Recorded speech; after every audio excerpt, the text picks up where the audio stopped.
Xo'p, salom do'stlar. Bugundan boshlab sizlar bilan Adobe kompaniyasiga tegishli Adobe Photoshop dasturini o'rganishni boshlaymiz. Darslarimiz onlayn bo'lganligi sababli, ya'ni YouTube'da bo'lganligi sababli qo'shimcha dastur yoki videoni ilovalar qolgan qismlari kerak bo'ladigan bo'lsa, asosiy savol-javoblar Telegram kanalimiz mavjud. O'sha Telegram kanalimizda bajariladi.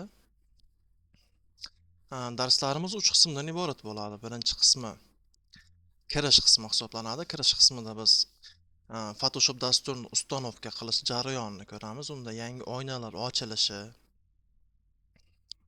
va boshqa qo'shimcha narsalar o'rganiladi. Asosiy qism va trening qismlari. Yana asosiy qismida instrumentlardan to'g'ri foydalanish, to'g'ri layerlar ochish va ularni qaysi jarayonlarda qanday qo'llanilishi o'rganiladi. 3 trening qismi bo'ladi. Trening qismimizda biz asosan yangi masalan poligrafiya ishlarini olib boramiz. Yuzlarni tozalash yoki reklamalar chiqarish, o'sha reklamalarga to'g'ri nastroyka qilish, shunaqa namuna ishlar olib boriladi. Asosiy qismdan-da kuchliroq trening qismi hisoblanadi. Trening qismida va amaliy mashqlarimiz polni trening qismida olib boriladi. Bo'lmasam, ustanovka jarayonini boshlaymiz. Xo'p. Menda Photoshop dasturini 2021-yil versiyasini ishlataman. YouTube opisaniyasiga qarasalaringiz, bu yerda Google Drive'da link bor. O'sha link orqali dasturni bemalol yuklab olishlaringiz mumkin. O'rnatish jarayoni quyidagicha bo'ladi. Ustanovka jarayoni ok. Bu yerda aytayapti, qaysi diskka saqlaysan, ustanovka qilasan. Bizda C disk tanlangan. Asosan C disk dasturlarni o'rnatish uchun xizmat qiladi.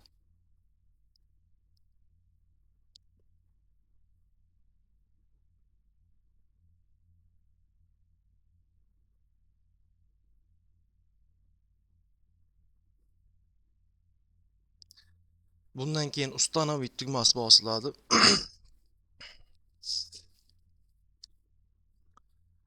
Ustanovich Photoshop. Xo'p. Bu yerda pastki joyiga tegilmaydi, расположение joyiga. Bu C disk qaysi joydan qayerga Photoshop ustanovka qilinyapti. Yazik o'rnatish tili. Photoshopning tili to'g'rirog'i bizda asosan ingliz tili ishlatiladi. Ingliz tili International tugmasi bosiladi va Продолжить tugmasini bosasizlar. Menda dastur o'rnatilganligi sababli hozir ustanovka qilmayman.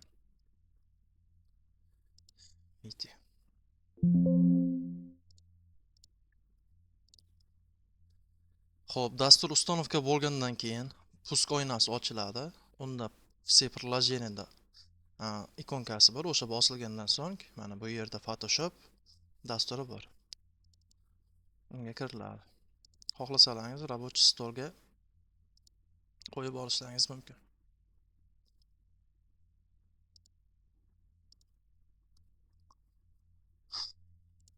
Mana. Bizda Photoshop oynasi ochildi. Yangi sahifa hosil qilishimiz uchun biz bu yerda Create New oynasi yoki File menyusiga kirganda New oynasi yoki bosiladi. Undan tashqari Ctrl plus N tugmalarini bosish orqali ham yangi oyna ochishimiz mumkin. Sahifamizning o'ng qismida bizda yangi ochiladigan oynamizning nomi kiritilishi kerak. Masalan, yangi deb nom qo'yamiz. Nomni istaganingizcha o'sha ishlayotgan rasmingiz ustida olib borsangiz, qo'ysangiz, nomni qo'ysangiz bo'ladi. Bu yerda ochiladigan oynani eni 16, bu balandligi. Bu yerga kirganimizda bizda bir qancha o'lchov turlari bor. Piksel, inches, santimetr, millimetr, points va pikas. Bu yerda piksel Piksel bu oynadagi rasmdagi har bir nuqtaning bir nuqta bo'ladi. O'sha nuqtaning nomi piksel deb aytiladi. Xo'p, o'sha sen yaratayotgan oynada qanaqa bo'lish kerak? 1890 ga 1417. O'sha o'lchamda chiqarib beradi. Inches bu asosan bizda ishlatilmaydi. Bu amerikanskiy o'lchov birligi. Inches dyum deb ataladi. Dyum endi asosan o'zimiz ishlatilmaydi. Undan tashqari santimetrni hamma bilsa kerak. Santimetrda yaratishimiz mumkin. Undan tashqari millimetr bor. Millimetrga xohlasangiz millimetrda, xohlasangiz santimetrda, xohlasangiz inchesda. Point va pikasi o'zimizga ishlatilmaydi. Ular shart emas. Xo'p, bu yerda bu balandligi, bu eni, bu balandligi, resolution bu uning xo'p sifati deb aytsak ham bo'ladi. Bu yerga masalan 50 ga 20 santimetrdagi 50 ga 20 santimetrdagi balandlikdagi sahifa ochilishi kerak bo'lsa, resolution bu yerda mana pixel inch yoki pixel santimetr degan narsa bor. Bu yerda pixel inch asosan foydalaniladi. Bu degani 1 santimetrga 118 ta yoki mana buni o'zgartirishimiz ham mumkin. 300 ta piksel ketadi.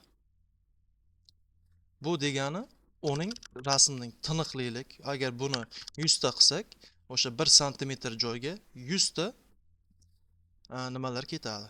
Piksellar. Xo'p, dunyo standartlarida asosan 300, 400 resolutiondan foydalanishadi. Color mode. Buni orientatsiya degan joyi bor. Orientatsiya qanaqa bo'ladi? Bu seni yaratayotgan dasturing albomda bo'lishi kerakmi? Yoki bunaqa. Tepaga qarasangiz bor, o'zgaryapti. Shu orqali ham to'g'irlash mumkin. Keyingisi color mode.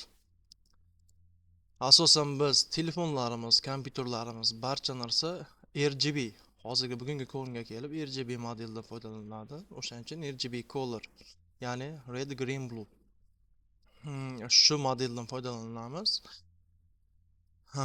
Bitmap degani bor. Bu bitmap asosan cho'rni-belli foydalanuvchilar uchun.